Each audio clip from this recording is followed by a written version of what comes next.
There's always a moment of fear. Oh, wow!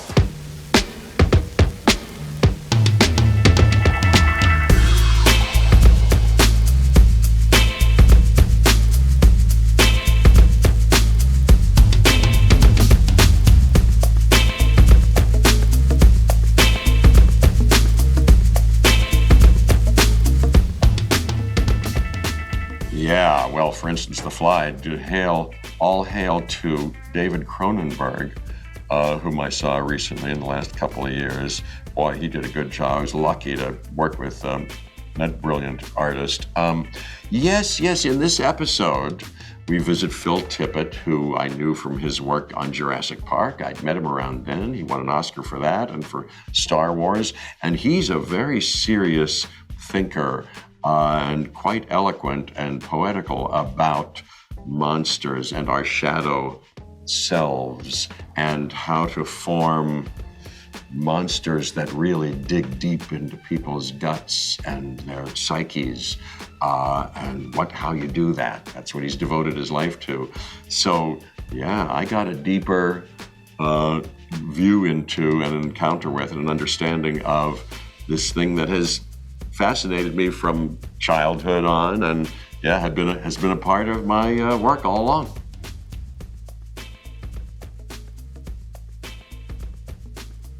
Well, at the time, there was no question about it for me. I just go with my gut feeling, kind of, and my instincts. And I remember when I read that script,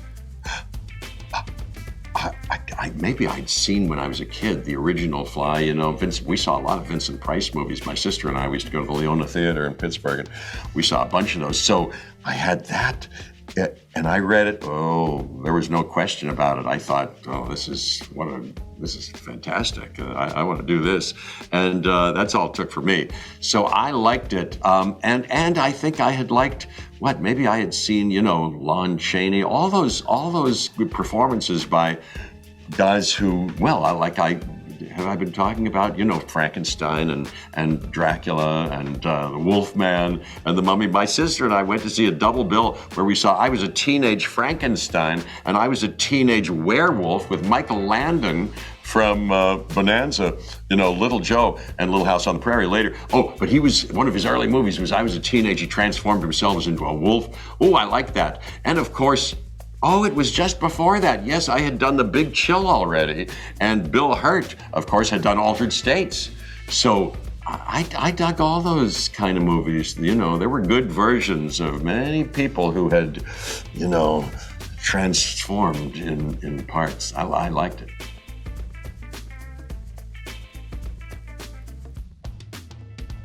People are sweet, and Michael Crichton created that story and that character, and then Steven Spielberg,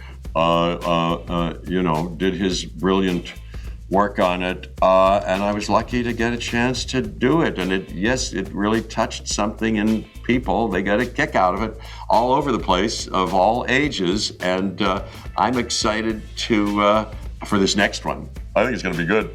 Colin Trevorrow wrote and directed it, and we did it early on in the COVID period at Pinewood Studios in London, and my kids came and visited the Creature Shop and saw some of the things being done, and they're of the age now. I just showed them, it's a little scary, but I showed them Jurassic Park, and they were okay finally. The younger one was, when I was being menaced, was a little terrified, but he was okay, and they want to see more, and they've never really been to a movie theater.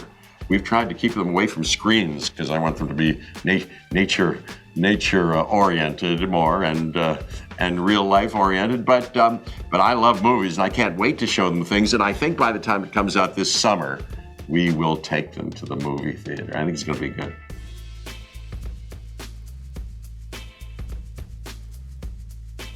Oh, no, yeah, I know he was making a joke, but no, I think I was very helpful and enjoyable to everybody on the set, because I was inflamed with, I was inspired. I was thrilled to be back with Laura and Sam again, whom I adore, and playing that part again. And I just wanted to make the best do the best version in every moment that I could. And Colin loved it, I think. And we were all bubbled up in this hotel. So even on Sundays, we would get together and talk about the scenes for the next week. And I would come in, and I don't think I impinged upon anybody's enjoyment. I think everybody enjoyed that and I hope they got a lot out of it. And I think it contributed finally to it being a pleasant experience. It was very creative. I had a lot of ideas, that's true.